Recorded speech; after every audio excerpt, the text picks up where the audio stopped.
Welcome, ladies and gentlemen, to the Blitz Racing Network as we're going to be having coverage of the Twigi iRacing Series. It's race number 12 here for these drivers as the playoffs inching closer and closer each week. Tonight, for this 12th race of the season, we go to Auto Club Speedway, the 2 mile course, to figure out who's going to get it done for the Watchhorn Invitation Group 166 to see who can conquer super speedway racing with a little bit of wear and tear. Thank you again for joining us at the Blitz Racing Network. My name is Sam Dyer. With me is that of Robert Anderson, as well as Matt Dyer running productions in the background. Robert, it's been a week, but certainly it's been an interesting week to see these drivers developing. But Auto Club, what are we expected to see here tonight? Well, last week at Nashville, the tail of a tape was the right front tire. At Auto Club, tail of the tape's going to be the right rear tire. There's a lot of throttle time at this track, and she's a real bumpy, worn out racetrack with a lot of character. There's grip transitions as you cross the seams, and boy, oh boy, are we going to see some pack racing with this super speedway style of track. This is one of my favorite styles of tracks, both to drive and to watch driven, because you get a blend of, you know, strategies. You get a blend of, the intermediate tracks where you've got all the side by side, the passing, the fuel strategy, but you also get the super speedway aspect of just raw speed. This is a fast racetrack, and fuel mileage is going to be something we talk about. Managing the truck over the bumps. This is a very, very bumpy truck, bumpy enough to upset the truck as we go into these corners. I'm looking forward to this one, Sam. It's going to be a good show. Certainly should be, and what makes it even better, the field continues to grow. Week after week, we love to see how Twiggy iRacing Series is just growing as much as it is, expecting to have up to 16 drivers potentially on the course tonight at a track where it should be fun to see how they develop. But first, practice is over. It's time for qualifying as drivers are hitting the track, and one of the drivers, mainly for us to watch, he's been the most winning driver so far this season. Merrick Watchhorn, he's with his 5 wins this season. He's going to try to go for win number 6, and it helps that he was the fastest during practice. But I would imagine, Robert, those practice times hard to really carry over to year of qualifying. It's certainly hard to carry over. Let me just take a peek at the session information real quick. Okay, so these guys ran a lot of laps on practice. Now, our qualifying track usage carries over from practice, and the racetrack usage carries over from qualifying. So we can expect to see the track get quicker as it just collects more and more rubber through the practice, the qualifying, and the race session. But we can also expect to see, and I know you guys are racers just like me on the sim.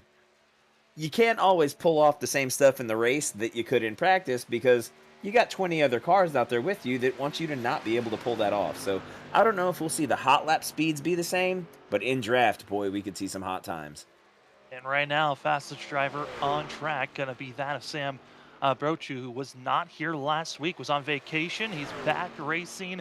Our winner from Indianapolis, 3-time winner this season. He's going to try to go for his 4th win if possible. But a lot of drivers starting to pile in with their first times as well. Gain a picture of some other drivers here on track. I talked about there being a bunch of new drivers coming in for tonight's race. A couple of them interested on if there's going to be any newcomers that can try to challenge Merrick Watchorn or even that of Sam Brochu, as both of them have been looking like the fastest. But Patrick Hernandez, Mr. Consistent, we know that he's going to be trying to go for another top 5 to top 3 finish for himself this evening as drivers starting to finish out on their second lap. When you mention drivers that might be able to launch a meaningful challenge against Merrick Watchhorn, um, Patrick Hernandez certainly put on a good show at Bristol Dirt, even though Merrick wasn't there. But the following week at Indianapolis, we saw Sam Brochu really be able to give Merrick a run for his money. He ended up coming out of that battle triumphant simply because of the relentless pressure that he was putting on Merrick forced an error on pit road. We also, however, we saw Merrick learn from that, and just last week at Nashville, we saw Merrick with beautiful execution. Elliott Drummond passed him twice on track, and Merrick passed him back twice on pit road. So I think Merrick is just getting sharper and sharper. It'll be interesting to see if his competition's getting sharper as well. Well, speaking on that of the 29 of Elliott Drummond, I mean, still hasn't put out a qualifying time just yet. Looks like might have to start in the back half of the field, but We got to talk to Elliott during our driver interviews last week after the race was done, and that 29 seemed very frustrated. But having that frustration could be a motivator here tonight, and I'm curious what that 29 is going to bring here, speed wise, and if he could try to harness that anger into going for a win. Or could it be backfiring as Elliott Drummond still searching for that first win? Thought last week could have been it, wasn't able to get so, but as the drivers seeing qualifying tick down, I mean, that of Robert, when you're frustrated as a driver, there could be a plus or a minus for sure for these drivers. It's definitely a sword that cuts both ways. You can take that post-race frustration and channel that into focusing on all the marks you know you missed and making sure that in your practice you emphasize those things. Did I miss execution on pit road? Was my time on pit road too long? Did I blow it getting out of the box? Did I blow it getting in the box? Was I too aggressive on the new tires and I really injured my long run and I was able to get past? You can definitely harness that frustration, but the minute he takes the grid for this brand new race and this brand new week, he's got to put last week's race behind him. All he'll end up doing if he takes those frustrations and brings them into this race is he'll end up doing what we call overdriving himself. And That's he'll wind up in the exact same position where he's just barely getting eked out by a driver with a cooler head, even if not necessarily a faster truck. It's going to be interesting, especially in the fact that Elliott did not qualify, so he'll have to start at the back half of the field. But qualifying's over, and it's time to see, can the drivers harness any frustration that they've been feeling, or can the confidence and consistency still be there for others? As the drivers are getting loaded up, it's time to take a look at where the starting grid will be for tonight's race at Auto Club. With the pole award, no surprise, gets it again. It's Merrick Watchhorn in the 91, with Sam Brochu going to be right on his back bumper in second. Patrick Hernandez going to be starting row number 2, with Jacob Elkins going to be to his outside. Nicholas Montesili going to be in fifth, with that of Ryan Mitchell going to be in sixth. Seventh place runner going to be that of John Bualda Jr. going to be in the 71, with that of Randy Bonomini going to be in that 66 on the outside for that eighth place, excuse me. Then in row number 5, we find that of Chris Bryden Baker going to be in the 42, as well as John Lynch in that 10th place position. Then it's going to be that of Amar Sali going to be in that 11th spot for the 6th, with that of Tyler Ferreira going to be in that of 12th.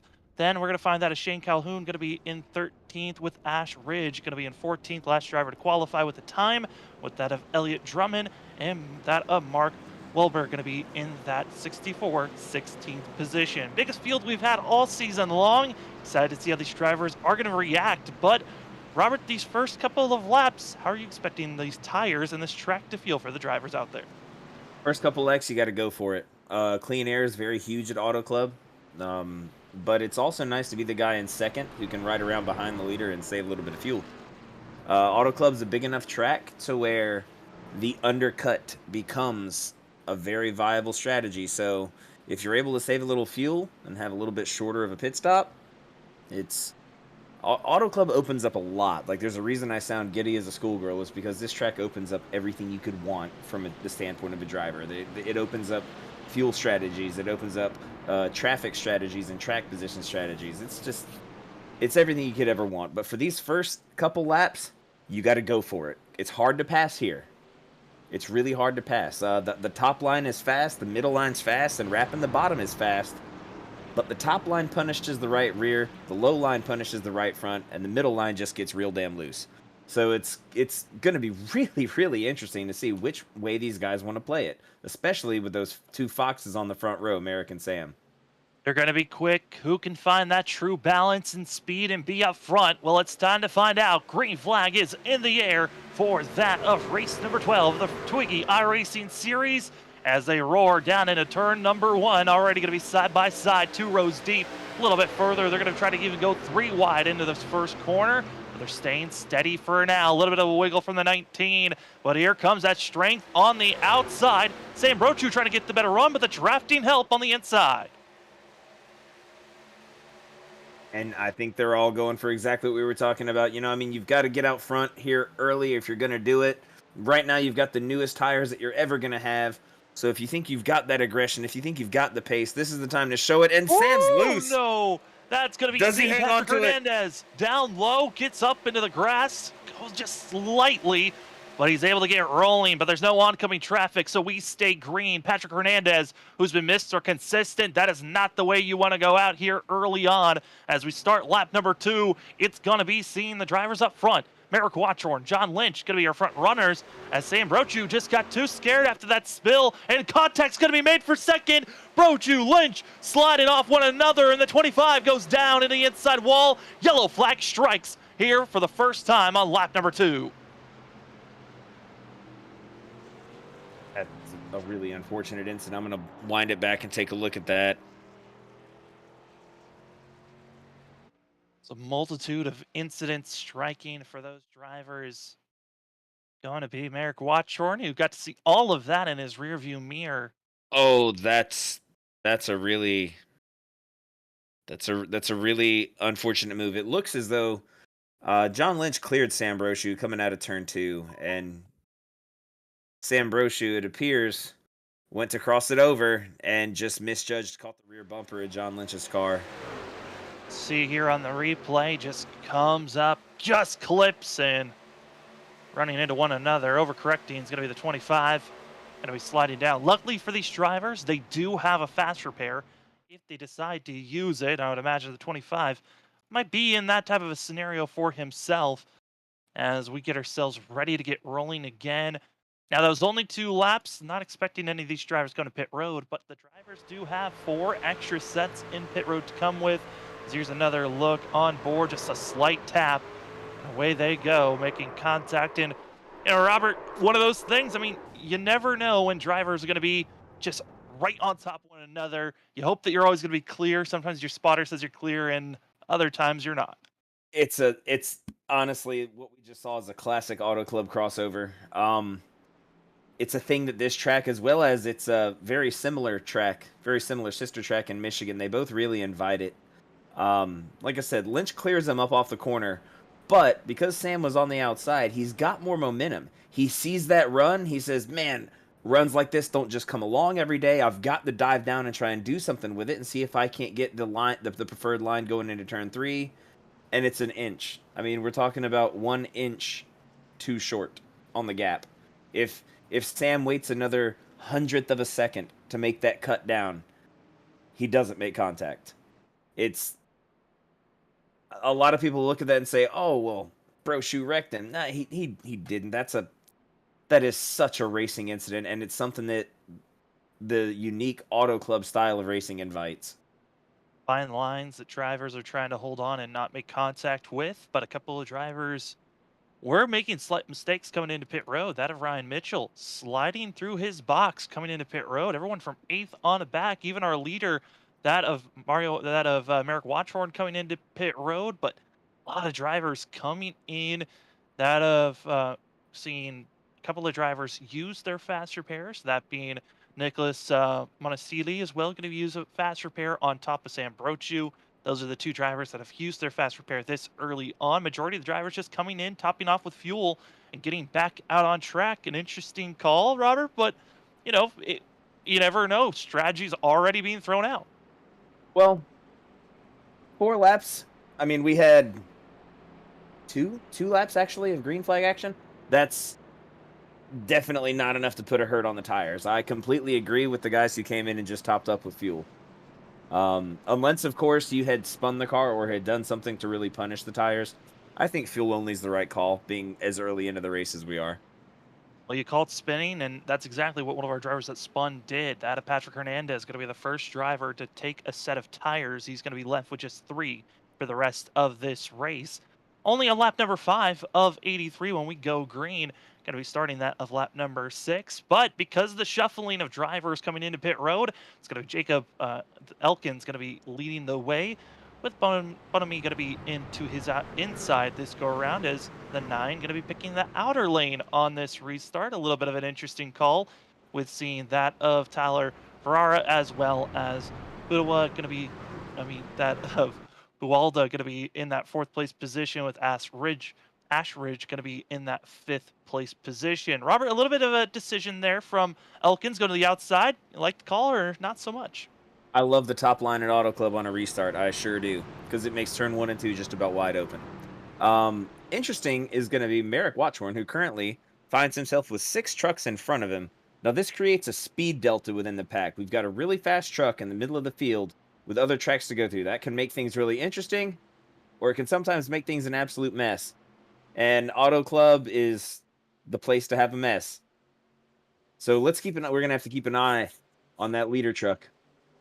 That we are. Green flag out in the air as A it's going to good be jump. seen Elkins already taking off like a rocket ship, but he's going to have a big gap behind him as it's going to be seeing the 66 moving up in line. We'll see how they can come out of turn number 2. Merrick Watchorn again back in the middle of this field in 7th. He's going to try to find a way to carve through the middle, but up front, top 3 going to be Ferrara making the move to the inside on the 66. And Brochu was trying to find a way through to pick up some easy spots on that restart. Just didn't pan out for him. Almost had some backstretch contact again. And driver making his charge for the lead. You see it on screen. It's Tyler Farrar going to be making the charge. Merrick Watchorn starting in 7th. He's already up to 4th as the 91 is making moves. And you talked about that as Sam Brochu. He's going to be all the way back in 12th. He's still got a lot of time to be moving up, or top 4 going to be side by side working with one another. Who's going to get that extra drafting help as Elkins drops down for the 9 machine to defend that inner groove, and Ferrara gets loose out of the corner, checking up, losing speed, and there goes the outside line. Easy to do. Easy to ash that right rear tire for a little too much. As they get in line, ready to go, Merrick Watchorn already up to 3rd now, and here's the battle still. Going to be watching that of Ferrara. Going to be having that of the 5. Who's going to be to his inside, trying to make these bold moves. The drafting, bump drafting. I mean, Robert, that's the big thing we're starting to see now. Drivers trying to bump draft on these straightaways. Risky business at Auto Club with all the bumps on the straightaways. All it takes is for you to catch one of those bumps, specifically on the backstretch. You catch one of those bumps the wrong way, and it can mess up the angle at which the 2 bumpers are meeting. And that just makes the bump draft turn into a giant pile of sadness. That's what we don't want to see. Bump drafting here is very risky. Very risky. The slingshot's a much more reliable way of trying to gain a track position. And that's exactly what we're seeing from Merrick Watchorn, utilizing side drafting, making the moves going forward. As we ride on board the 9 of Jacob Elkins, who leads the way, seeing everyone else behind, but here's the gap. 2/10 is the difference going into turn number 1. And slowly but surely, seeing these drivers making some bold moves to get up front. Biggest mover, though, going to be the 37 of Ash Ridge, who's now going to be tied with that of Tyler Ferrara, going to be back in 5th place as the drivers continue to move on. But I want to give an update of drivers in the middle of the pack. Patrick Hernandez, we only ran about a lap and a half before that first yellow struck. The 19 did take 4 fresh tires. He's done a great job moving up from 16th up to 8th place, but he's still stuck in the middle of this field. As up front, still single filing out, but here's that side-by-side action from 5th on back. And we're going to see a lot of that. I mean, these leaders, if I was these 3 trucks out front, I want to stay single file, stay in each other's draft, and let's break away. Let's get away from this hornet's nest behind us and bank some laps.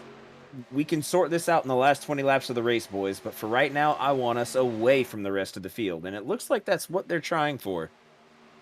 So top 3 are doing that, trying to just stay in line, work with one another, and I think for Merrick Watchorn, I think he's just happy the fact that he's not stuck in the middle of the field dealing with the chaos that's there, but trying to go for the lead, dives down low onto the apron, and that's a great run from the 91. And Robert now going to be side by side right at the quarter panel as we go into turn number 1, looking like Merrick's got this. It'll be enough to get him alongside. It's going to be a matter of can Elkins carry some momentum out of the turn, but Elkins realizes, you know what?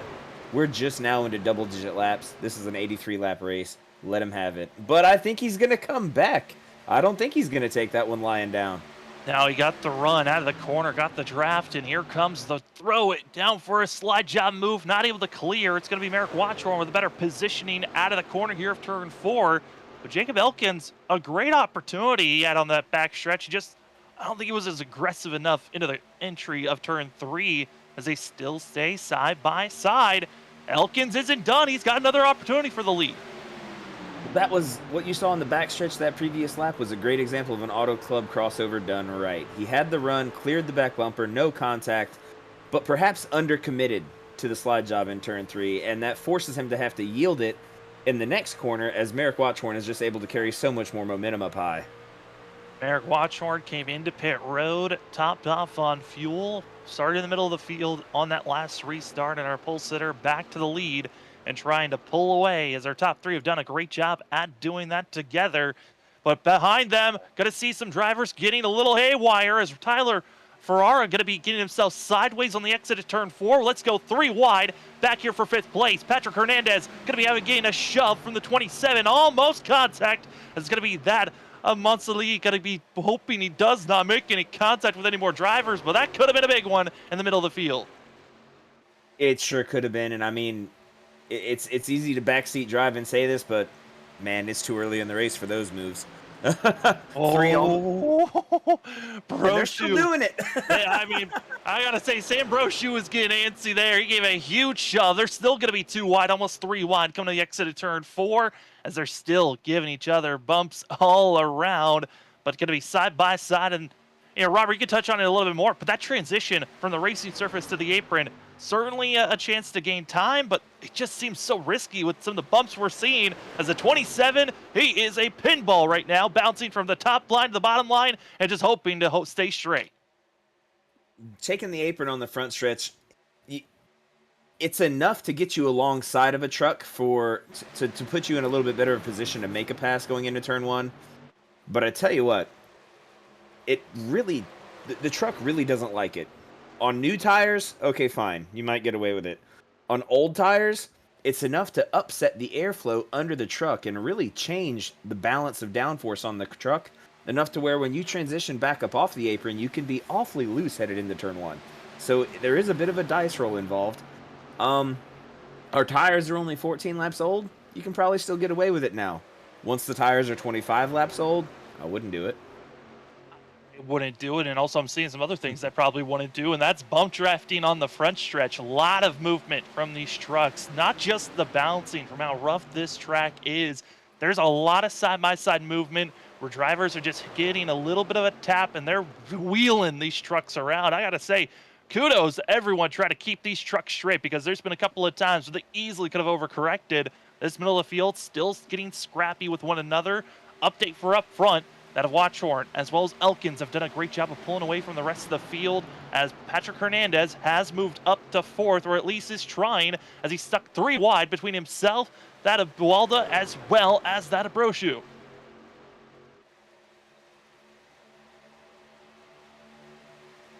It's worth pointing out, Jacob Elkins was almost a full half a tenth faster than Merrick Watchhorn that last lap. And like I said, clean air is important here at Auto Club. It helps take care of the tires. But sitting back there in P2 helps you take care of the gas tank. And at a track where fuel strategy can really matter, if you can run your first stint, if you can make that first fuel run a lap, just 1 lap, maybe 2 laps longer than the guy ahead of you by being able to save some fuel, that means you've got 2 laps better tires in the second run of the race. It's worth it, and we'll see if that's what Jacob's going for, or if he simply just can't get by Mary. And right now, Merrick, again, he is one of the drivers that came into pit road, topped off on fuel after our first yellow on lap number 2 for these drivers. As the rest of the field, still about half the field has used up their time, as at least used up some fuel. Other half have not pitted at all. And it's going to be Patrick Hernandez, the only driver that has taken tires underneath, under that first yellow we had. As, oh boy, there goes Ferraro as well. It's going to be Ferraro going to be finding himself spun with John Lynch in the yellow strikes Hard once contact again. on the inside wall for John Lynch. Hard contact. Roll the And AMR safety crew. Somebody better go make sure he's okay. And driver is just trying to get themselves straight. It's going to be that 94.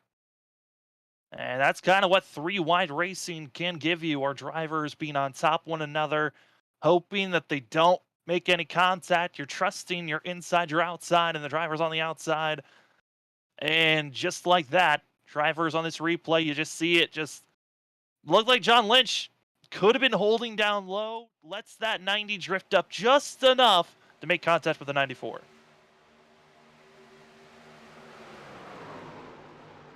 Now, at this point, we're 20 laps into the race. At this point, I want tires. I absolutely want tires. It's a guaranteed to be a one-stop race after this, and we don't have to save fuel at all. We can go for it. We can absolutely go for it on a one-stop strategy from here on out. Now, if you're in that of Patrick Hernandez, as we take another look here, riding on board with John Lynch on the inside and getting a sense of what the 90 was doing on the front stretch as he was staying down low and then moves up. But Robert, I mean, for that of Patrick Hernandez, who had already taken tires, do you come in still, even though you've already used the set? He's still got three. Yeah, I would, because I'm only planning on stopping once more. I And would. you If I'm Patrick Hernandez, I need to get back on cycle. I can't afford to be the guy out here with old tires. It looks like he was able to make up a couple spots, being the guy with the newest tires. Yeah, you don't want to be the guy with the oldest tires. And he will do just like you said. Into pit road is everybody. John Lynch came in a little bit earlier, so he'll start at the end of the line. But the rest of the field into pit road, and we'll see who decides to use a fast pair if they decide to. Is the 27 little odd on trying to get into his box, Oh and he's going to miss it. no, he has missed the box. That's what we call suboptimal. He's Gotcha. really gonna wish he had made that. That's probably gonna put him at the that should put him at the tail end of the line because he'll have to come around next time. And as well, John Lynch comes back into pit road for another go around for the 90 on getting some slight repairs and potentially other services for himself. But gonna be Jacob that of Elkins beating out that American Watchhorn. And Watchhorn again tried his best, but a little bit of a longer stop for Watchhorn. Kind of surprised by the 91 on that stop. He was in pit road for 16.7 seconds. Not a usual thing to see from the 91 team. Would you mind? What's the delta? How long was Elkins in pit road? Elkin was in pit road for 14.5 seconds into his box, so that was Interesting. a little bit more traditional, was that of Elkins compared to Merrick's 16.7. I mean, there's a little bit of an RNG involved with pit stop durations, and if Elkins if Elkins rolled at the good end of it and Merrick rolled at the poor end of it, that could account for that difference. But I also wonder if Merrick wasn't maybe having some optionals to take care of, a little bit of ghost damage from some contact we didn't see. I mean, you got to think also on that last restart for that American Watchhorn, he was a part of the drivers that had to restart in the middle of the field. So I wouldn't be surprised if we got a little bit of damage during that racing through the field. But some drivers, big moves up. I mean, Sam Brochu going to be in that third place position on this restart for that 25. Great job for himself. As that of Randy Bonamy going to be in fourth, with that of Buwalda in that going to be in the 5 on its camera, 71 on our ticker, as well as seeing that of Ridge in the 37, going to be on the outside for that of 6th place for the field on this restart as we're getting ready to get rolling. Robert, for these drivers now, with like you talked about, expecting just one more stop for the rest of this race. How would you want to deal with this first stint? Do you be aggressive, or do you think for some of these drivers you still be a little bit more on the passive side, trying to extend if we stay green? I think this is where you have to start being honest with yourself and honest with the truck you have under you and the amount of talent you've got within yourself. If you think that you can get up there and beat Elkins, Watchhorn, Brochu on pace, if you think you can get up there and beat them on pace like Patrick Hernandez might be thinking, then you got to go. You got to go. You got to go and try and get up there. But if you don't think you can, then this is time to be conservative and try and play a little strategy and see if we can't pass these guys with an undercut. Well, 2 cautions have been put down. Let's see if we need any more. Yeah, green flag is back out on track for the Watchhorn Invitation Group 166 down into turn number 1. It's going to be that of Jacob Elkins with the outer lane trying to get himself clear and will do so in front of that American Watchhorn. But here comes the run From the 91, it's going to be that of Merrick Watchorn, Sam Brochu, as well as that of Randy Bonamy, going to be our front four, all single filed out, going down into turn number 3. And here's the dive from Watchorn going into turn 3. He gets underneath him. He's to his wheel. Merrick's clear. Merrick's clear, and Brochu trying to follow in his footsteps and see if he can't clear the number 9 as well. Jacob Elkins did his best to hold on for that run, and he gets Contact contact. up. Sam Brochu gonna go up, and Oh, with same exact thing that we've seen multiple times tonight. Drivers, after they get across that start finish line, the inside driver always pulls up into the outer lane just a little bit, and it seems to be making contact time after time. Robert, I mean, what is the issue with these drivers going on the entry of turn 1? you're fighting to get as close to the optimal line as you can, but at the end of the day, I mean, you simply have to have respect for that car on the outside. I mean, he's there. He's there, and he was there 10 feet ago. I promise you he's still there. Oh, Uh, contact into the outside. It's going to be the 6. oh, That that's is going to be a 3 trucks out of the Marsala race, as it looks well as like. others. The 69 flipping over the front stretch, and more drivers involved later. This is what no one wants to see. This is when Auto Club stops being fun. Um, I mean, if you're one of those drivers I was just talking about who's trying to put a strategy together, these cautions blow them up. And the driver to watch out for going to be the 24 of Mitchell and the 69. They're going to be right on the top of one another, going through the corner and coming up. This is the 24. And that's what's going to be the contact, seeing that of the 69 flipping. And Robert, I mean, watching these drivers, that aggressive feeling you talked about in these early portions with fresh tires, you got to get everything you can. Obviously, the 24 try to get a little bit too much on that go around. He did. He went for a move that wasn't on, for sure. It appears Brochu's going to come down pit road. I'm a little bit curious as to what he's got going on there. Maybe just packing it full of fuel, trying to extend the run a little bit. This comes up, and I know for that Ryan Mitchell over the radio said that he felt like it was net code for that incident. And I think once he sees a replay, he might think otherwise, but certainly aggressive racing, trying to grab everything you can was that of the 24. And, for that of Brochu coming into pit road, kind of makes sense. He did make contact with that Jacob Elkins. Maybe feels like he needs to get that repairs done on that 25. It's a trend amongst sim racers that whenever you're the driver that was in a questionable position and may have initiated contact, those are the incidents that seem to be netcode driven, if you know what I'm saying. Just a little bit of a, just I just made a little bit. I turned in and my front bumper somehow got into yours. Net code, of course, It's that was the issue. shades of Earnhardt versus Labonte at Bristol. I didn't mean to wreck him. I just meant to rattle his cage a little bit. And if you can't get it, we're saying he didn't purposely wreck him, but he wrecked him.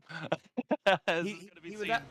certainly Ryan Mitchell didn't go into that corner thinking I'm about to dump this guy. That's certainly not what Ryan Mitchell was thinking. What he was thinking is he had target fixation on I'm going to get by this truck. And when you start thinking like that, it's easy to put yourself in a risky or precarious situation that there's no easy way to bail out of. And unfortunately, when you commit to those big aggressive moves, there's often not a bailout option. You're often so committed that the contact can be inevitable, even though it's not intentional. And for a lot of these drivers, once they look back, they're gonna say, "Hey, sorry, I didn't mean to do that," and we're expecting clean racing or as much clean racing as possible going into the next weeks moving forward. But it's always interesting to watch in the moment. As a big thanks to that Matt Dyer running productions here at the Blitz Racing Network, giving all those great camera views on how that incident went down. Updates for some of the drivers that were involved with that incident. That Nicholas Monzili going to be still in pit road, as well as the 69 on the car. 6 who went flipping. That of Amer Saleh going to be still in pit road. Both drivers going to be having to take the tow, it looked like, so they'll be in pit road for quite a while.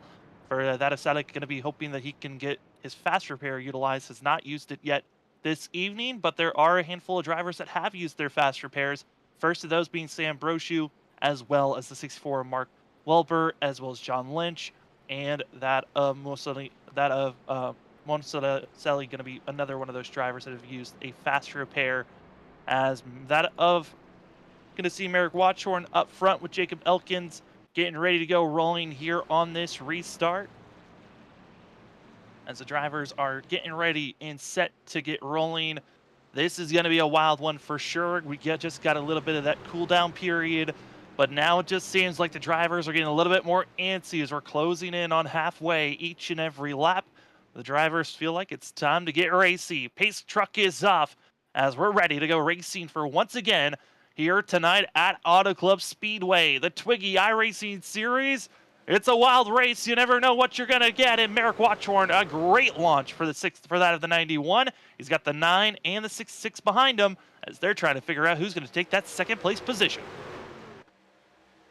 And they don't want to stay too side by side for too long and watch Merrick drive out of their windshield. They definitely want to, figure out who's gonna be P2 for now.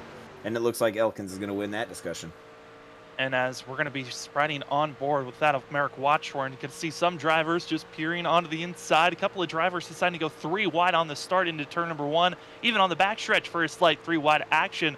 Middle of this field, drivers are willing to get racy and get right on top of one another, and even some battling for 5th place. They're getting a little testy as they are still balancing off of one another, and that middle driver always is the pinball and always terrified of where they're going to be placed if they get bumped from the outside or the inside.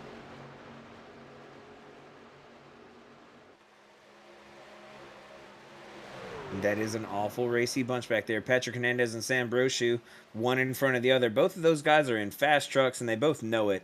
They need to not hold each other up. And side by side, going to be between that of the 37 of Ridge and also that of Ferrara, going to be in that of the 94. As they continue to race on, that of Patrick Hernandez, Sam Brochu, 2 drivers that have made contact with other drivers so far here tonight, hoping to no longer make contact, but just get racing forward as we continue to see these drivers side by side. Robert, they're starting to lose our leaders. Top 4, they are checking out and pulling away. They're up to 8/10 is the difference between 4th to 5th. Yes, they are, and that's the cost of that side-by-side racing is what we're seeing right now. The drivers that are outside of that top 4 are going to lose a bunch of time. A bunch of time to these lead pack. This lead pack has the potential to just drive right out of their windshield. As we are watching the battling for the lead, it's going to be that of Jacob Elkins, going to be on the inside for the 9, that of Merrick Watchorn in the 91 to the outside, and it's Merrick Watchorn going to be taking and holding that position for now. And it's going to be Bonamy going to be in the 66. Randy's doing a great job. But then we got Ryan Mitchell, who was just involved with that most recent incident to bring out the yellow.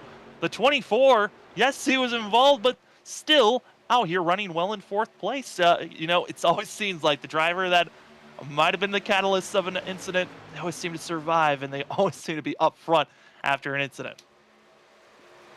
What that does have is it does have a bit of a psychological effect on the drivers in front of him. I mean, they've seen what he's going to be willing to do to go for these passes. They already know this guy's not in a back out kind of mood tonight. I mean, he's here to do business, and he's definitely not scared of it. He's definitely not worried about contact. It definitely has an effect on the drivers ahead of you, as it looks like Ryan Mitchell's making a move for P3 right now. Having a look, but nothing doing. He certainly is trying, not able to get that momentum, and because they are starting to see drivers further back see this battling, it's now enabling 5th place runner of the 94 of Tyler start to mix light marks. Moving forward, he was 8/10, now down to 6/10 is the difference between that of 4th and 5th place. That means his whole entire pack behind the 94, they're going to get that little bit of a toe to close in this gap. And Robert, I mean, the drivers behind, they're racing so hard.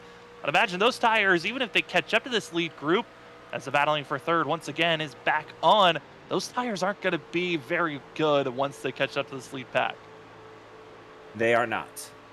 They are not. Trying to run down that lead pack too hard definitely takes a toll on the tires, and you got to make sure you have something left when you get there. I mean, we still have 50 laps left to go. So it goes back to what I mentioned earlier under caution. You got to be a little bit honest with what you have. Be honest with what your truck has, and then see how we can play that. Because if I'm in the mid pack right now, I know these leaders are going all out. These guys are pedal to the metal. They're bending the firewall with the gas pedal right now. So maybe if I can save a little bit, maybe here in 20 laps they'll start coming back to me. And they're going to be hoping that something just changes up front. Maybe they can get a little bit more racier. Someone can make some contact. I think after seeing that Ryan Mitchell's incident, maybe see some more bumping off one another as we're watching the battling for six. Sam Brochu in the 25 trying to hold off Patrick Hernandez in the 19. And they've also going to be having that of Ash Ridge going to be back in eighth place, just lingering back. And as well, a newcomer coming in with their debut race, that of Chris Bryden Baker going to be trying their best to be making some charge moving forward, but it's always good to see new drivers coming in. We started with 16. I think we might be down to just 15 running currently. As you see there, the 42 making their debut race this evening, as it's always great to see new drivers coming into leagues and seeing leagues grow. I mean, Robert, that's always something that's kind of hard for leagues is you never know. It's always a risk when you start a brand new league on if there's going to be drivers coming in, if you're going to stall out with just the 8 friends that start a league. Well, this league has a formula that sells pretty easily. These guys are really doing it right. A lot of the leagues that have trouble surviving are your open setup leagues because a lot of drivers don't have either the practice time to commit throughout the week to develop setups, or they don't have the knowledge to try to make that endeavor. Also, especially on the NASCAR side of things, it's really easy to get beat by a setup. The driver matters. The driver matters a lot, but what also really matters is can you drive the setup to its potential? With this league, it being a custom fixed setup, these drivers get together in a practice session every week and develop the setup together as a whole to where it's a setup that more or less everyone is equally happy with.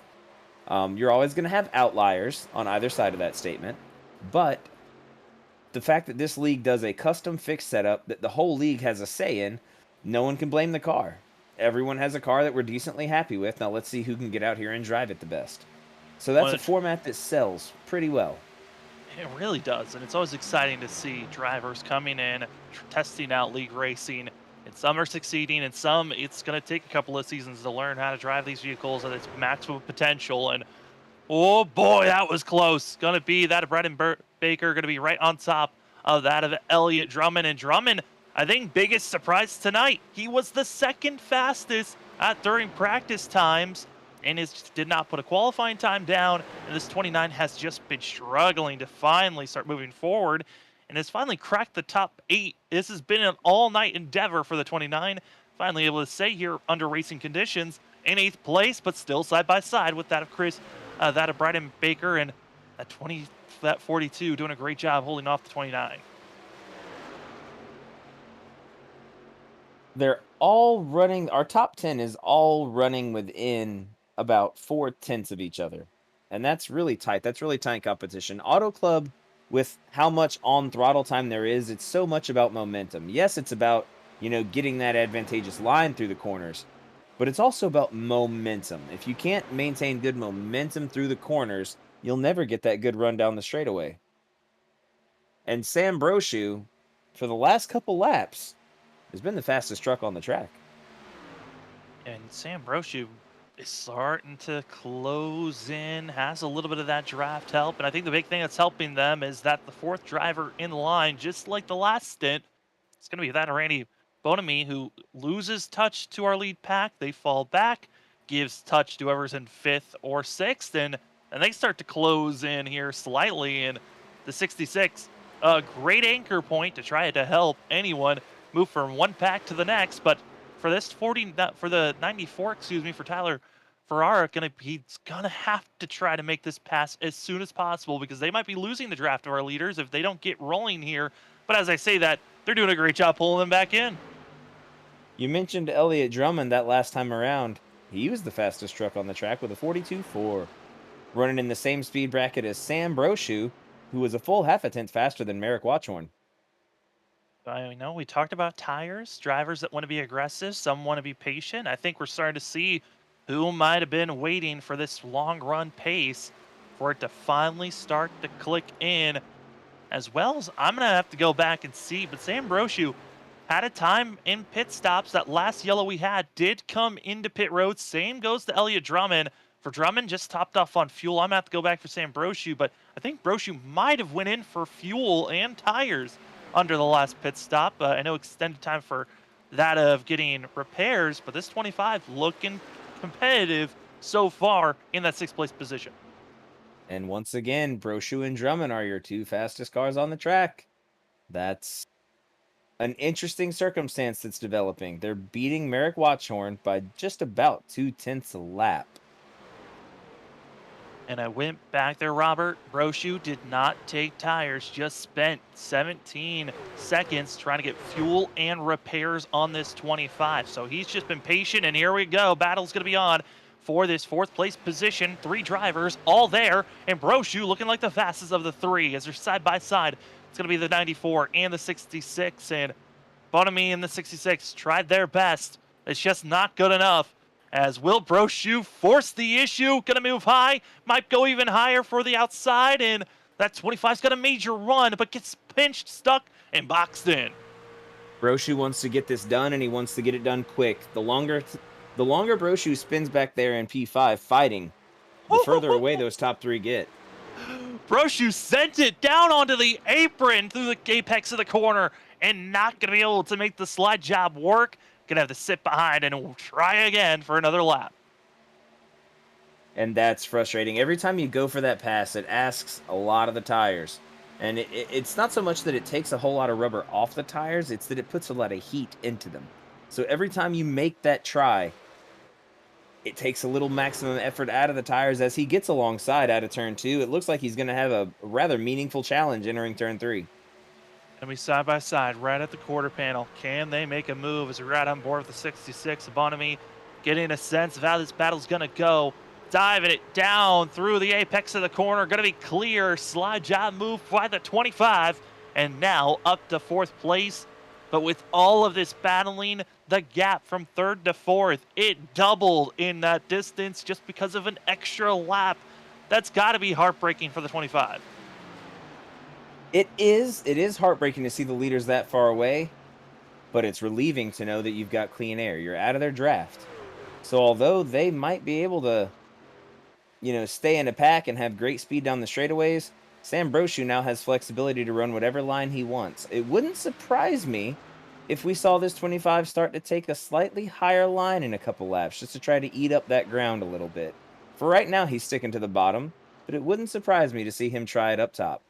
As you see here, the gap, it's 1 second, and Brochu is closing in each and every lap. But I think also the other driver we're going to watch out for is last week's second fiddle, that of Elliott Drummond, going to be in sixth place, just made the pass on Bonamy, and now is going to be seeing that of going to be in that of the fifth place position, and that 94 going to be in a tricky spot. But as we see this gap, it continues to shrink between that of third place runner Ryan Mitchell and Sam Brochu. On that last lap, Brochu was 2/10 faster than Merrick out in the lead, and the gap just gets smaller and smaller between Brochu and that third place trucker, Ryan Mitchell. In fact, I think Pit we're road. seeing some undercuts come into play. Yes, we are. All of these drivers are going to come try and put tires on it and make it to the end. And it appears that Brochu has managed to close up almost all of that gap on pit road entry. Brochu needs to be focused on execution. Smooth in the box, smooth out of the box. Don't give Oh, Merrick any room to breathe. and drivers over the radio, they're confused on how some drivers closed in as much as they did. Going to be a total of 8 drivers all coming in at once to get their service done. And we'll see who has made mistakes, who hasn't. You don't want to be caught speeding, as that could be giving you a hold penalty. But staying out on track, Drummond, as that of Bryden Baker, as well as Wilbur, going to be all staying out. They're expected to come into pit road as drivers continue to launch and get out of their pit stalls. Looks like almost everyone clean from getting a hold penalty. And once they get back on track and up to speed, it appears that Brochu is going to be well and truly within the draft of the top 3. Everyone's going to try and optimize this pit road exit. Now, there's a pretty healthy gap between them right now. They're just far enough away from each other to where they might be out of each other's draft. But that was very well done by Sam Brochu. He made up a lot of time on that pit road stop. And as drivers come in, it's going to be Mark Welber who decides to stay out for an extra lap for the out of the 64. And Aim could be stuffed out, no able to get back down onto pit road for the 64, but everyone else gets racy up front. That of Merrick Watchorn going to be taking the lead from the 64 here in just about a lap as drivers are getting themselves situated. But certainly for a lot of these drivers, they got a lot of speed as we take another look at how the drivers came into pit road because this was a massive launch by that of the 25. And Robert, I mean, taking a look here, I mean, so aggressive into his pit box. Absolutely, and that's the thing at Auto Club, the point from where you turn off of the racing surface all the way to the yellow cones that mark where the pit road speed limit begins is a long way. It's very easy to give up time there being too conservative, saying, "Oh, I have to slow down sooner. I have to slow down sooner." When in reality, you can drive it in really hard and really deep. You can actually pull down off the apron darn near at race pace. You just have to be willing to be very brave with that brake pedal. Be very brave, have the brake bias pulled back far enough to where all four wheels are going to help you stop. You might have all four locked up as you slide across the cones, but again, he who is bravest on pit road entry will get the results that we saw the 25 get. And with our top three, gonna be seeing Merrick Watchorn, that of Jacob Elkins, Ryan Mitchell, and Sam Brochu. Gonna be about 2.5 seconds between themselves.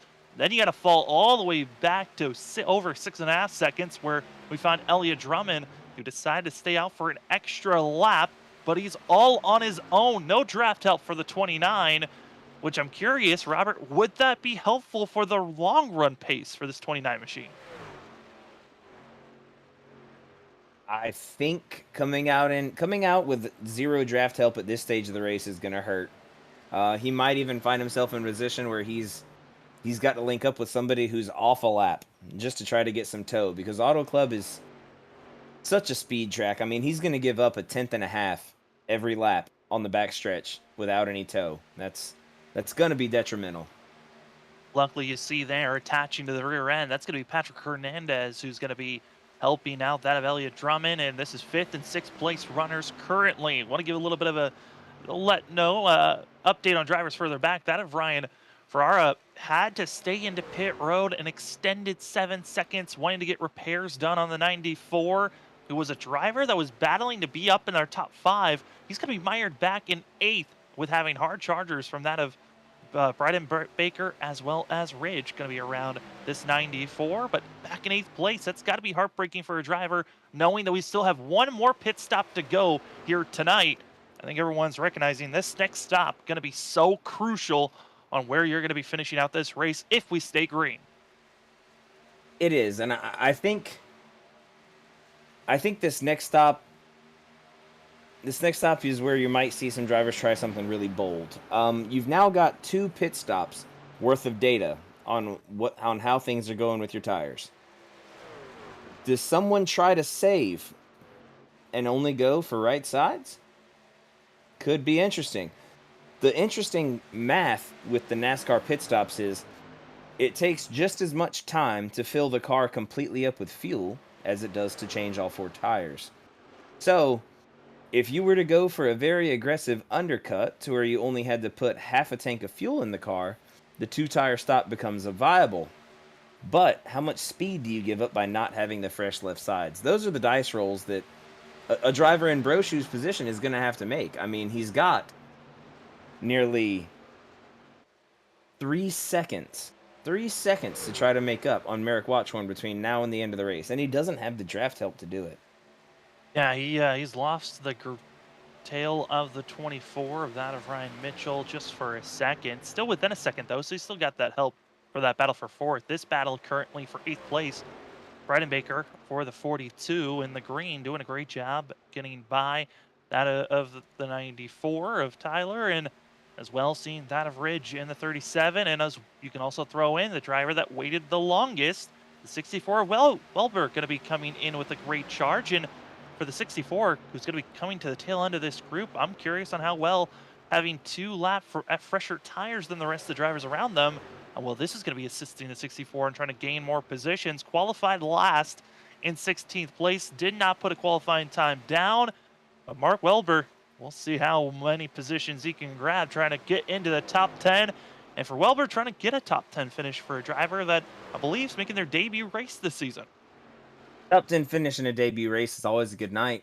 You Starting from the rear at Auto Club is a bit of a bold strategy, but in a race with a couple cautions like we've had, it can pay off.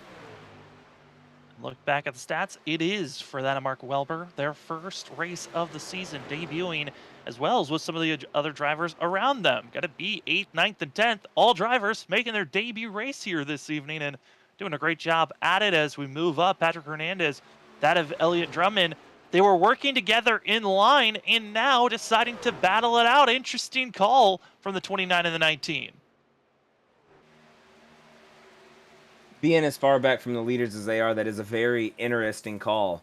I would think the move would be to stay a little bit better single file. As long as the truck ahead isn't holding you up, stay in his toe and try to run down those front runners.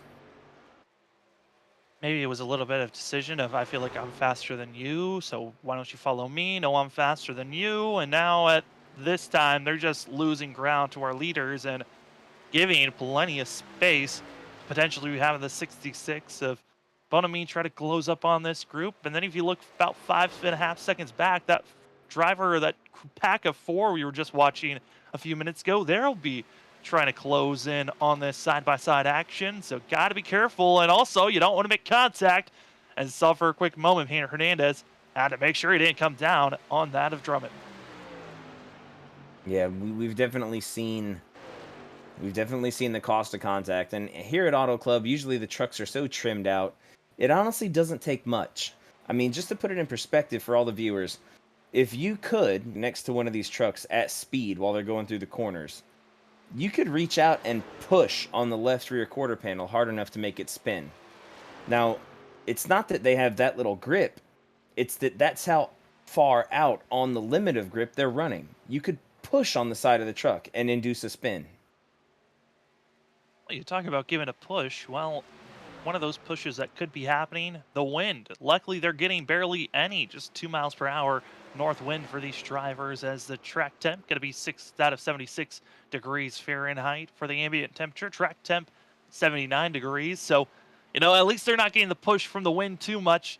They got at least that comfort level. But yeah, I mean, that's so interesting on the fact that it's honestly just that small of a little bit of a graze could throw these trucks in disarray for themselves.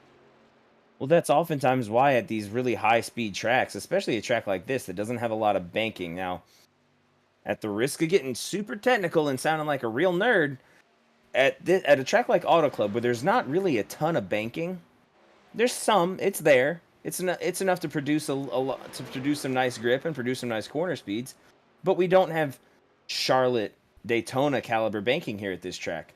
That means that there's more lateral loading, there's more sideways loading on the truck, and there's less vertical loading because there's less centrifugal force pushing the truck down into the concrete. That's why that's when it becomes so easy to make the truck spin because you've got to set it up so loose to make it turn. But what that also induces is just the tiniest contact from the bumpers, the tiniest nudge to the quarter panel is enough to send one sideways and back it into the fence. And that's why these drivers got to be careful with every single run that they go for. As we've been watching this battle again on screen, this is for 5th place. Patrick Hernandez, Elliott Drummond, as you've been watching the Twigi iRacing series here on the Blitz Racing Network. My name is Sam Dyer. With me is Robert Anderson, Matt Dyer running productions in the background as we're getting the onboard of Elliott Drummond, finisher of 2nd place last week. And when we talked to the 29 under our interviews, finishing in the top 3 at the end of the National Super Speedway race last week, his frustration was all in the voice of Elliott Drummond. And here this week, he did not qualify, started back in 15th. Biggest mover so far as they're going to have to go 3 wide past that of John Lynch, lap down machine. And that's going to be one of our 2 drivers that are a lap down.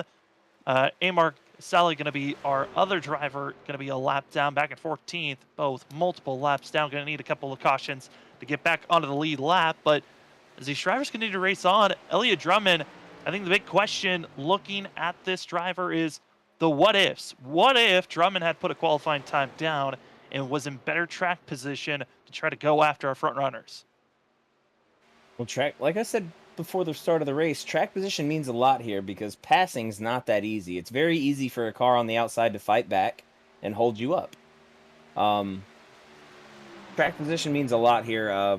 Whenever I run the Xfinity car here, qualifying is always a key point of focus because I know just how much it can mean. I mean, if you it's all fine and good to be faster than the guys running out front, but if you start in the back of the field, you might never get to them. Whereas if you had put a qualifying time in and started, let's say 8th, well, now that speed delta might be enough to put you on that guy's bumper on the end of a fuel run. So you always you, the decision to not qualify usually has to do with I don't want to be in the early wreck. I don't want to be up there when the guys are getting greedy and going for it too early. The backside of that is if you're not able to get up there and get that track position fast enough, then when the race does calm down and you get a long run like we've got now, you're out of time. And I think that might be where Drummond finds himself.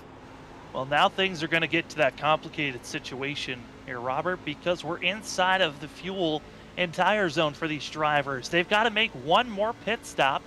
And looking like for these drivers, they can go for another 10 to 12 more laps if they feel like pushing it to the end of their fuel and tires.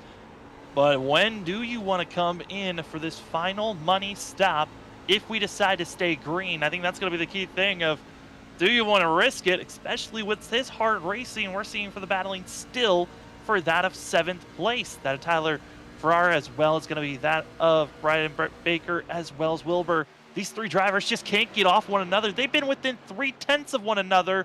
These three drivers put a blanket over them and they're still keeping it close. It's interesting to point out Elliott Drummond's been one of the fastest trucks on the track. On the last lap around, he was a solid 10th and a half faster than our race leader, Merrick Watchorn. But the guy with the power, whether or not he realizes it right now, is Jacob Elkins. Jacob Elkins has the potential to dictate this next pit cycle. If Jacob Elkins comes in and puts on those fresh tires, Merrick Watchorn will have to respond. He'll have to respond because the pace that Elkins will have with those fresh tires will be faster than Merrick can run. So Watchorn will have to respond if Elkins comes in. Elkins can use this as an opportunity to take control of the race because he knows he'll cycle out on the faster tires. That's going to be a big thing to watch out for. Also, Sam Brochu has been fast as we move back up front. You saw that contact. Chris Bryden Baker got into the outside wall for the 42. He'll try his best to try to limp this truck to the end. Does have fast repairs. The 42's race isn't completely over on trying to go for a top 10 run. But for this battle for third, this is very important because Sam Brochu been looking at the fastest laps of the drivers inside of our top 5. Yes, been seeing that of Drummond being quick, but Brochu's been up there as well in that speed, and they're slowly chipping away at Merrick Watchorn's lead as now our first to fourth are within 2 seconds like they were right when they came out of pit road. That really started to balloon out. I'm curious on this pass right here. How fast can Brochu make this pass? And you see, Mitchell's not going to put up much of a fight. He's going to yield and let him have it because he knows if we sit back here and fight, Watchorn and Elkins are going to drive away from us. Driver that was battling for fifth, Patrick Hernandez, has come out of pit road after getting service done. So going to be initiating our first drivers in the top 10 to hit pit road. Going to be the 94 next driver to come in to pit road. That's going to be Tyler Ferrari, who's going to be coming in. Still waiting for our top 4. That's really the window. Who will come in from there? Sam Brochu still hoping if he can make the pass on Elkins, that's going to be a major jump for the 25, who we've seen be very aggressive into pit road, and he's coming over the radio. Elkins thinking about pit road. And it's Elkins following Watchorn. Brochu goes for a big dive on pit road. Very aggressive by Brochu. Oh no, Mitchell! It looks like he kept it out of the fence, though. Looks like he kept it around though. But Brochu with an overtake on pit entry. That's the kind of commitment that we've been seeing from him out of pit road so consistently. I mean, we saw him win a race on pit road that way at Indianapolis. This is Sam Brochu's a hard guy to beat in and out of the pits. Don't make any mistakes. Don't slide through your box. He hits the box virtually the exact same time as Merrick Watchorn. This could set up an interesting drag race out of pit road. Who's gonna get out? Tires are up, get slammed down. Watchhorn's gone, Brochu's gone, Elkin's out of there. As they're all gonna keep it close, but it's going to be that Americ Watchhorn gets out of his box, gets out of pit road, and he's already gonna have a second over that of Sam Brochu as he is already on taking off. That gap continues to grow onto the back stretch. And that whole entire advantage of coming into pit road as aggressive as Brochu did, was it for nothing now with the gap being over a second? Oh, it definitely wasn't for nothing. When we came into pit road, there were two trucks between him and the leader. Now there's no one between him and the leader. They'll have three drivers that need to come in pit road.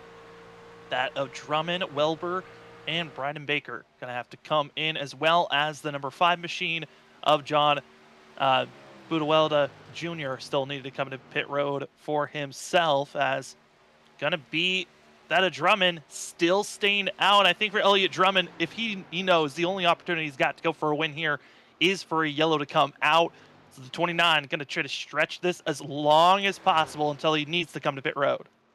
That's exactly what he's going to do. And for a driver in the position that he was in, that's the exact thing to do. I mean, you could look at it and say, hey, I just want to run around, let me stay on cycle with the leaders and have a good points day. But as we kind of detected from Elliott Drummond in the post-race interview last week, riding around and having a points day is not this young man's style. This is a young man who wants to win races. So he's going for the one strategy in his arsenal that might yield a good finish tonight. Well, it did not qualify, so started back at 15th. Has been marching his way forward, moved up to the highest of 5th place. And that was as far as Drummond could get on just raw speed. Now going to be in the lead for this moment, as Buwalda Jr. going to have to come into pit road, as we're left with just 3 drivers. That is Bryden Baker in 3rd, Wahlberg going to be in 2nd, and also Drummond going to be in 1st place, waiting to see who's going to be coming into pit road of these top 3. As we know, for Drummond, he can still be out there for another 2 more laps, but it looks like how slow he's coming. Indication 29 is hitting pit road, which is going to be putting Merrick Watchhorn, also Sam Brochu, their gap between one another, still 1.4 seconds. It's grown just slightly, but it's looking like, or we wait to see, as Welder going to be, Wilbur going to be coming into pit road, going to lead the 42, still out in the lead for now, but only could be out there for another lap or 2 before having to be forced into pit road. And that's unfortunately that's what you run into when you commit to running one out, because there's no middle strategy that works. You either stay on cycle with the leaders and respond to them coming in the next lap, or you commit to running it out and praying for a yellow. Now, if you don't think you can get up there on pace, you're stuck in the groove that we saw Drummond have to commit to. He'll cycle out. He'll still be in a decent 5th place, but he's going to be a long way back from the front runners. And here comes our leader, that of Bryden Baker, going to have to come in. This is now going to be gifting the lead to Merrick Watchhorn in the battle between those 2 drivers. Watchhorn, Brochu, we haven't seen it for 2 weeks. Last time they dueled was back at that at Indianapolis. It was Sam Brochu who was able to come out. Much cleaner pit stops. It was mistakes by Watchhorn. And Watchhorn as our winningest driver this season with 5, trying to go for his 6th win. Brochu trying to go for their 4th.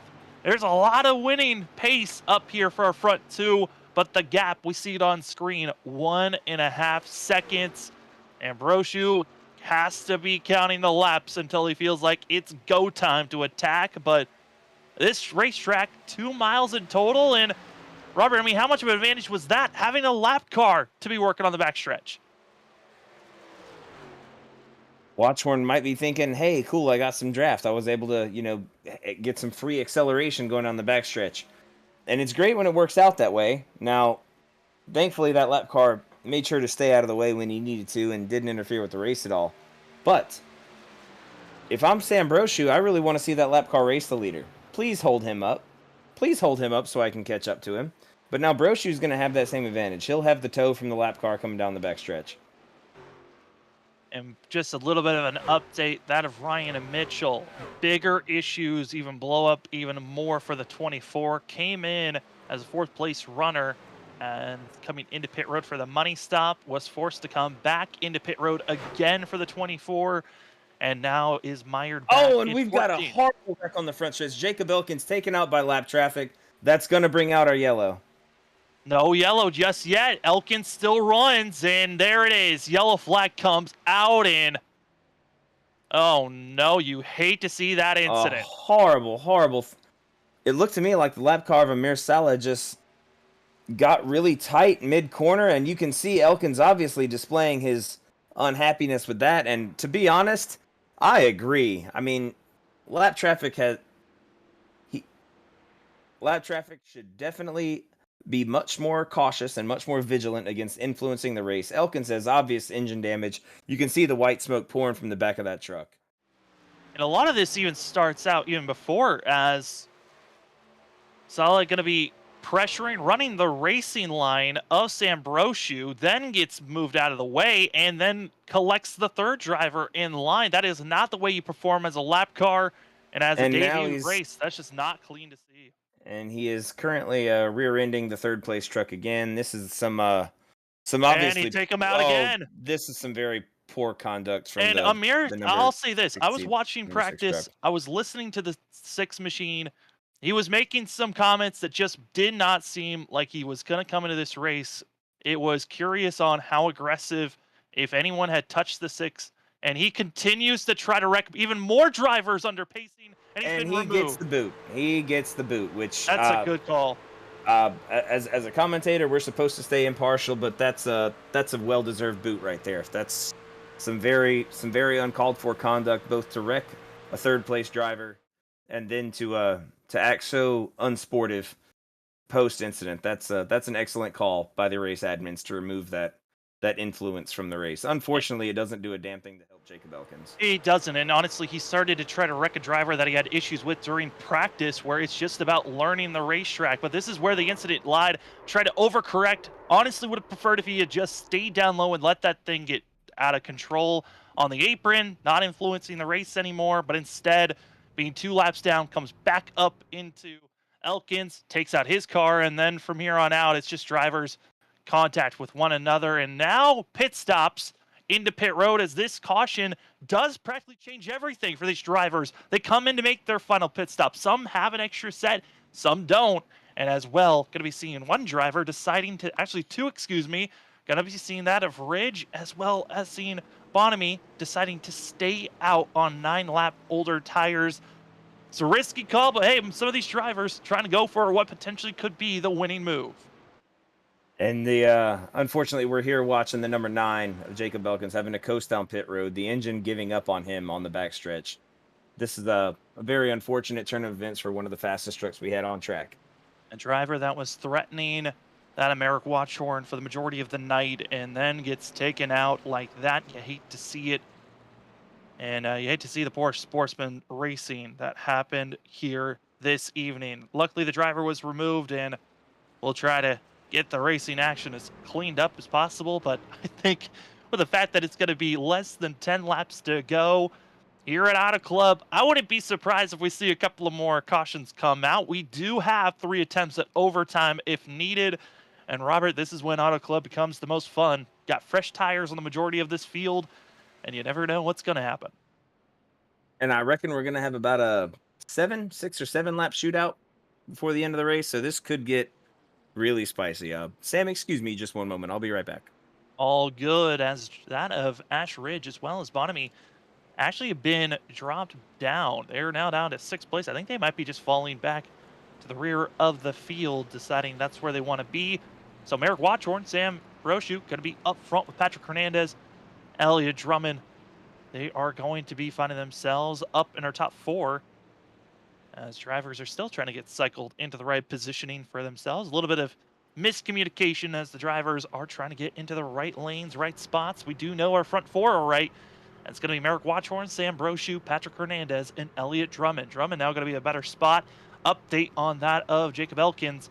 Going to be 1 lap down, back in 12th place. And was a driver that was in 3rd before the yellow came out. But up front, we're getting ready to go racing green flag action. 7 laps to go here for the Watchhorn Invitation Group 166. Well, we know someone who just lost their invitation to race, and that was that of 69. As we are here racing for the Twigi iRacing series, this is race number 12. Thank you for joining us on the Blitz Racing Network. My name is Sam Dyer. With me has been Robert Anderson and Matt Dyer running the productions this evening. We're happy to say that this race is going to be coming to a close here, but it's going to come up with flair. 7 laps to go. Pace truck is off, and it's time to go racing and see who's going to win here at Auto Club. Green flags in the air. Merrick Watchorn already taking off in clear of that of Sam Brochu.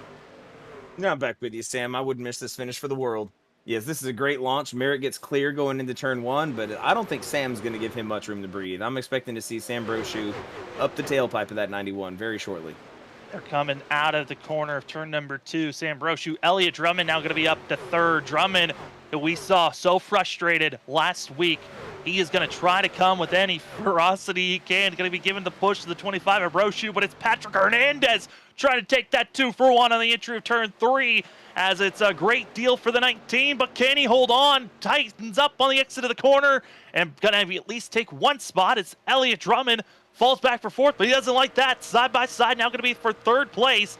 But Merrick Watchorn, he's loving what's in his mirror. They are all side by side, and he's trying to pull away. And if I'm Merrick Watchorn, that's what I want to see.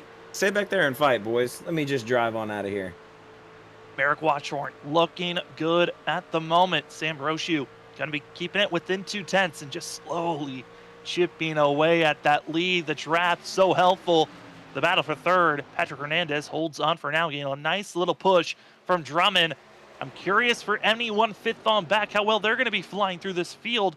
Update on Jacob Elkins, still back in 12th. He has not been able to get through this field at all, even with the fast repair and fresh tires, the 9. You hate to see it for himself, but the battle for the lead is on. Sam Brochu just trying to set up, get as close as possible. 5 laps to go, Robert. And anything can go from here on out. And even another caution as drivers in the middle of the field, they're still on top of one another. Yes, it sure can. I mean, this is definitely gloves are off. The gloves are off. There's no more Mr. Nice Guy. Guys that we were friends with in practice talking about, oh, hey, man, let's work together. Well, that is out the window with 5 to go here at Auto Club. I mean, I sure do wish we could see the 5-way battle for the win with the number 9 up here. Wasn't in his cards for tonight. But we've got 4 really... Oh, and Hernandez gets contact with Drummond on the front stretch. Drummond goes through the infield, keeps it together. And I think we're going to stay green, but that was very unfortunate for Elliott Drummond's night after fighting up through the pack to a podium position. And immediately over the radio, Patrick Hernandez apologizing as Drummond goes from the battling for third back to 6th and might lose even more. Well, what was a battle for 5 trucks, it's now down to just 3.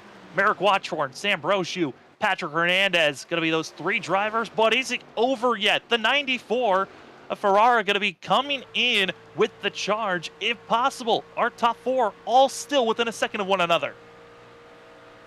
And the 94 might have something. I mean, he's shown consistent pace all night. He just wasn't up there at the front fighting for the win, but never know. I mean, he might be able to make it happen here on this short run of the finish. Just 3 to go as they come out of turn 2. 3 laps to go. Going to be 2.5 now onto the back stretch. Merrick Watchorn, Sam Brochu still keeping it close. It's just anything a little bit of a, inch here, an inch there, but it's all still Merrick Watchorn up front. And as we're coming to 2 laps to go, Robert, what are the ways that you got to defend if you're Watchorn to hold back the 25 and others? It's hard here at this place. I mean, you can run the top line. You can run the top line to try to hold better momentum down the straights, but that does open you up to the slide job in the corners, and Sam Brochu has shown he's not afraid of that slide job. You can run low to try and defend that slide job lane and make the slide job impossible, but then that opens it up for Sam Brochu to send it up around the top and carry momentum down the backstretch and cross you over. It's just hard to defend at Auto Club, and if you're Watchorn, I think he's on the best strategy right now, which is hold the coals to it and hope for the best. Top 3 going to be within 4/10 of one another, but it's Merrick Watchorn down on the apron. White flag is in the air. This race is official. It's all about making it to the end, and here comes Sam Brochu. He's not going to wait until turn 3. He's going to duck it down low to the white line, but he backs off. He checks up right into Patrick Hernandez and Brochu. Too far now. It's going to be 3/10 the moment. Patrick Hernandez a little frustrated. A late block, bigger block, down on the apron. Brochu gets wrecked, and now the battle for second. Brochu, so many late blocks onto the apron, gets spun, thrown away. But the driver going for his 6th win of the season, Merrick Watchhorn at turn number 4, gonna win here at the Watchhorn Invitational Group 166. Merrick Watchhorn gets the win at Auto Club. Patrick Hernandez going to take that of second place, and it's going to be the debut of the 94. Tyler Ferrara going to get the win. Get that of third place for himself, and you could say a winner of the debut drivers. We had so many. Done a great job for himself. Consistency, but Sam Brochu, I think, tried to get a little bit too much. As the fireworks fire off, if anything, a lap too late on those fireworks with what we saw in that last lap. Uh, to be honest, what we saw there on the backstretch, Brochu threw every legitimate block in the books, and then he tried to throw one too many. If you've already run a man down to the white line, it's hard to ask him to just lift out of the throttle and go to the apron. So Patrick Hernandez said, "Nope, I'm here to race," and gave him the bumper. I kind of understand that move. And also a little bit of frustration from that of seeing Drummond to that of Patrick Hernandez, but certainly the drivers put on a show. They might dispute on who finished where and some of the moves that were made, but the driver that was up front holding them all off, Merrick Watchhorn in the 91, gets it done here tonight. And Robert, what a run for himself here this evening. Absolutely. Watchhorn, we saw just brilliant pace. He got beat on pit road a couple times, but it wasn't enough to get around him. He just put on a clinic for how you get around this oval out on the tarmac. Coast to coast, Merrick Watchhorn getting the pole and getting the win here this evening. Didn't have to move any positions, but talking about positions being moved, that of Elliott Drummond and Mark Welberg going to be our biggest movers of the night. Both up 11 positions, and they both started on the last row of tonight's race, 15th and 16th position, and they were both able to finish inside of the top 5. Congratulations to both of them. As drivers are getting to burn it down, let's take a look at our final unofficial results, because they might be changing up here tonight. As Merrick Watchhorn, Patrick Hernandez, and Tyler Farrar going to be finishing our top 3. We'll talk to our top 3 here in just a moment, with Elliott Drummond as well as Mark Welberg going to be taking your top 5, with that of Ryan Bunami going to be taking that final spot in our top 6. As we look further back in the field, going to be that of 7th place, where we find Jacob Elkins able to rebound for the 9 after being involved with that last wreck with the lap car, with Ash Ridge in the 37 machine. Going to get that of 8th place, that of Chris Brennan Baker going to get that of 9th, with Sam Brochu after the wreck between himself and Patrick Hernandez comes away in 10th place. Then in 11th, going to be that of Calhoun. Shane Calhoun, congratulations on 11th place, with Ryan Mitchell, who had his woes, in finishing in 12th, with that of John Boonwelda Jr. going to be coming away with 13th. John Lynch in 14th. The disgrace of the night goes to that 15th driver in the 6th, with also going to be seeing that of Monticelli going to finish out our top 16 drivers this year tonight. As we're going to step away, well, as I say that though, the drivers are already set up and ready to go. So Robert, no break for us at the moment. We could swap right over to interviews, as we've got our 3rd place runner. We're going to be seeing that of the 94. Tyler, congratulations on a 3rd place run. Man, how was it though out there at Auto Club? It was definitely interesting. Trucks were moving around a lot. It was fast. It was fun, pretty racy. A lot of 3 wide, and somehow after getting wrecked early, stuck around for 3rd place. We'll take it. Man, that's what we love to see. We like to see a driver stick with it and make something happen. Were you, after that early incident where you got wrecked, did you see it in the cards that you might be able to come back and put it on the podium, or did it just kind of fall that way for you? After the first run, I felt I was competitive. I think I'm still a little bit off the fastest guys there, but I felt I was competitive. Definitely a top 5, no problem. And figured if some things fell right, we almost got second there in the last corner, but pretty good. I felt pretty confident. Tyler, a great run for yourself this evening. We're going into Pocono next week. How you feeling about heading over to Pocono? I think it'll be fun. I've always been good there. I like that track a lot. It's a lot of got to be patient. Got to be patient. Those are the types of tracks I seem to do pretty well at. And Robert, you got any more questions here for Tyler before we let him go? I just want to let him know, man, hell of a good race. I mean, that's awesome to park it on the podium with your debut race in a league. Well done. Looking forward to seeing you at Pocono. That's another track where the draft is very prevalent. You showed here tonight at Auto Club that you know how to make that draft pay off. Uh, I'd like to see another confidence, another great run out of Pocono. I appreciate you guys. Had a fun. Well, Tyler, before we officially let you go, the floor is yours for any shout-outs. I just wanted to say, what was it? I don't even know the name of the team I raced for tonight. I think it was DCR. Yeah, they shouted out to me the other day, and that was it was fun. First start. Hopefully, I'll have some more guys. I think one of my teammates actually got kicked out here today, so that was interesting. But I just appreciate everybody that put everything on. It was fun. Well, Tyler, congratulations on your third place run in this 94 machine, and good luck going into Pocono next week. Appreciate it, guys. As we get moved from that of third place, we go to second place where we find Patrick Hernandez, who really had to make some big moves there in those final 7 laps. Patrick, I know you made some very aggressive moves there at those final couple of laps, but man, from your point of view, how was it out there on track? Man, it was wild. man, man, on that last restart was elbows up and ready to fight. I get a couple blocks. I gave a couple bumps. You know, I'm not particularly known to race that way. I try to race everyone as clean as I possibly can. But couple times that I get a run on somebody, they came down to block.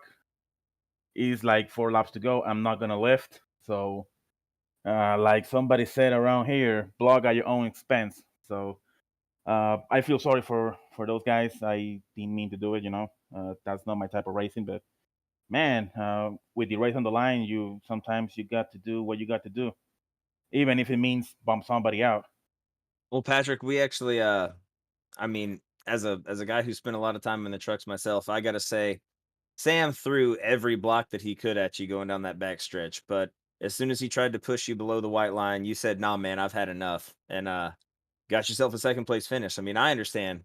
I understand exactly the spots you were in, but well done tonight. I mean, it looked like you struggled a little bit coming up through the field, but yet at that last caution, it was like, bam, there's Patrick. Where's he been all night? Did things just work out for you at the right time? Man, I was telling the guys, I'm gonna do a bonehead strategy because it was literally bonehead. Um, on the first couple laps, getting loose, I got spun. I flat spot the tires. I had to burn a set of tires, and from that point on, I knew that I was going to think outside the box. So then on the following yellow, a lot of laps with the tires, I had to use another set, 2 sets left. On the last green flag stop, I said, okay, I need to no by the last green flag stop, I only had 1 set left, and I said, I need to make a decision. Or I go fuel only on this last stop, or I use the tires. And I saw the distance between the guys in the back of me and say, I think I can make it on fuel only. And I was gonna make it. I jumped from 8th spot, I believe I was, to 4th spot. So I leapfrog a lot of positions there. And then with 9 laps to go, I think it was the yellow came out. I say, oh my god, this is perfect for me. I came to pit, used that last set of tires, and those last 7 laps were war, man. And I feel so sorry for Sam. I know he wanted to finish second, but I tried to pass him cleanly. Exiting turn 2, he got really tight. He had to slow down. I had to slow down to not wreck him. Then I tried to make a clean pass, and he kept pushing me to the white line. And when I was right at the white line, I said, you know what? I'm not gonna move. He kept coming down. He spun himself. I feel sorry for that. I didn't mean to do that, but man, some way somehow I managed to save a second spot to keep the streak of consistency. This is like the 4th straight race I finished in the top 3. Well, Patrick, a strong run for yourself out there. At least you get another top 3 finish, helping with that consistency that you've had. And before we let you go, the floor is yours for any shoutouts. Man, I want to say thanks to Merrick, my teammate. Man, what a 1-2 for Slick Racing. Uh, thank you to them, for the tips during the race, the coaching during the race and the strategy. I want to say thank you to all the guys in League Racing.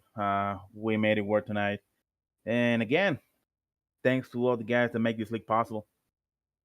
That's going to be the 19 machine of Patrick Hernandez coming away with a second place finish here tonight. Congratulations on the podium finish there, Patrick, and good luck heading into Pocono next week. Thank you, guys. As we go from second place, we go to Victory Lane, where we pick up that of Merrick Watchhorn in the 91. Merrick, a great run, dominating up front. But man, those final 8 laps, how was it racing with your mirror throughout that whole entire run? Having a heart attack every couple of seconds, seeing Sam, closing the gap on me. I was just like, please don't. Just don't dump me. But oh man, this Twiggy Silverado machine, we brought it home and definitely showed that, after that breaking the curse last week, we're going to try and win as many races as we can before the playoffs start. Absolutely. I mean, you definitely were the class of the field as far as pace tonight. There were a couple times guys had better pit stops than you. There were a couple times that we were watching the lap clock and guys were catching you. What would you say was the key to your overall success tonight? What strategy did you come into this race with? My real strategy was actually try to work with my teammates and try to do some tandem drafting, because this track races like a plate track. So if you can get someone behind you, you can push each other and get each other further ahead and try to separate. And that's kind of what Sam and John and I, or Jacob and I kind of had going on at the very stint when we like disappeared from the pack when the three of us just drove away. But all that after all that, we were just really trying to, stay out of trouble. And my main strategy was just trying to keep clean air on my nose, because, when I was chasing Jacob down those couple initial laps, I was getting tight just being behind him on fresh. So I knew clean air was going to be the name of the game, and just staying out of trouble was my best bet. Well, Merrick, you continue to grow your winning ways with your 6th win this season.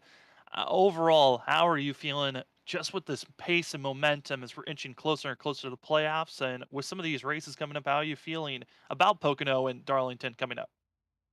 Um, the Pocono. I mean, it's one of those strong. You gotta be really calm, collected, and easy on those type of tracks, just like Auto Club tonight. So with all the remaining races leading up to the playoff, you just can't lose focus. Just gotta stay. Keep my head in the game and just stay focused on you know producing and performing and coming out strong every weekend and week out. So it's a great feeling to bring this Twig machine home. And Robert, you got any more questions for Merrick? Are we gonna keep seeing you up here, man? Like, what track are you? What track might be your kryptonite? Because you keep racking up these wins. You keep racking up these wins. Can you pull this? Can you keep pulling this off? How big of a I streak you think mean, we're talking about? I honestly at this point, I'm just gonna stay focused on trying to maintaining my points lead and maintaining, my win count. If I can get another win or two more, that'll be nice. But like I said, just staying focused on everything else and staying, just keeping my head in the game is going to be really the big challenge tonight or the next couple of weeks, because we're coming towards the playoffs. And even though entering the playoffs, there's no guarantee that I'm going to make the next round. So, it's going to be, head down and just focus up. And any track can be anyone's kryptonite. You can have an off night, you can have just an off week, or even an off, back half of the season. So it just comes down to, staying focused, honestly, and just keeping my head straight and not in the clouds.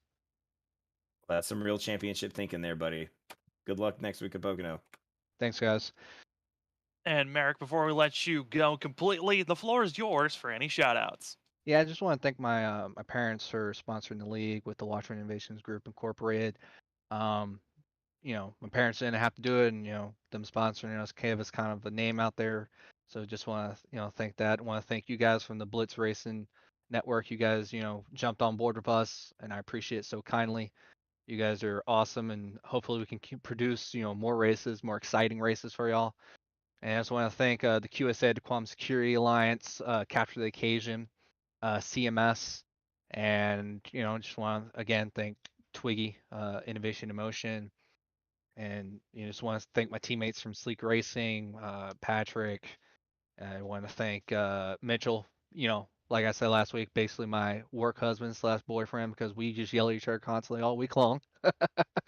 And I just want to thank my girlfriend, my parents, my family, and everything else. You just gotta stay focused, and hopefully I'll keep talking to y'all for the rest of the season. Oh, yeah, we are able to talk to you as well, as that is going to be the 91 of Merrick Watchorn coming away with his 6th win of the season. Congratulations on that, Merrick, and good luck going into next week at Pocono. Thanks, guys. As we are done with post-race interviews, well, Robert, tonight was looking like a usual traditional Auto Club race. Then an intentional wreck kind of changed everything, gave us a 7-lap shootout. But man, what were some of your final thoughts here tonight? I think we saw a pretty good platter of what Auto Club has to offer. I mean, we saw some strategies starting to develop, and then a caution inevitably blew those out of the water. But what we saw was being out front matters. Being out front early matters. Merrick was able to get out front and run this race. In fact, the front runners were. Jacob Elkins was up there with him most of the night. A great run from the mid-pack from Patrick Hernandez, especially after that very early spin on lap 1. Everything you could want in a pseudo super speedway race, Auto Club gave it to us tonight, and a lot of that is in credit just due to the caliber of competition that this league has in it. I mean, these guys run with each other a lot. They run with each other in practice sessions throughout the week. They, for the most part, race each other with respect, and when they don't, it gets handled. And whenever you've got a league that's full of guys like that, drivers of this caliber that are comfortable racing around one another, but also have a pretty strong drive to beat each other. I mean, that's what you're going to get. You're going to get these kind of good races. And this one, I don't think anybody came off the edge of their seats too much. There are only a few moments where we were a little bit shocked and surprised, but I think the one driver we always had circled up, and every week he will be, Merrick Watchorn, going to be up front getting the win done. Well, thank you, ladies and gentlemen, for joining us here on the Blitz Racing Network. More racing action next week is more Twigi iRacing Series. Race number 13 will be at Pocono, the Tricky Triangle for the Pocono Mountains 112, as the drivers will go 45 laps at the Tricky Triangle. It should be a blast to watch, but for tonight at Auto Club, it got dramatic, it got flair, a little bit of intentional wrecking later on, and some late blocks that went awry and dangerous for some, but it's Merrick Watchorn coming away with the win here this evening. 6th win of the season. Can he get number 7 next week? You'll have to come back and find out, but for tonight, for myself, Sam Dyer, for Robert Anderson, and for Matt Dyer running productions here tonight. Thank you for joining us on the Blitz Racing Network. We'll see you next week. More Twigi iRacing Series action for race number 13. Hope to see you then, but for tonight, have a good one.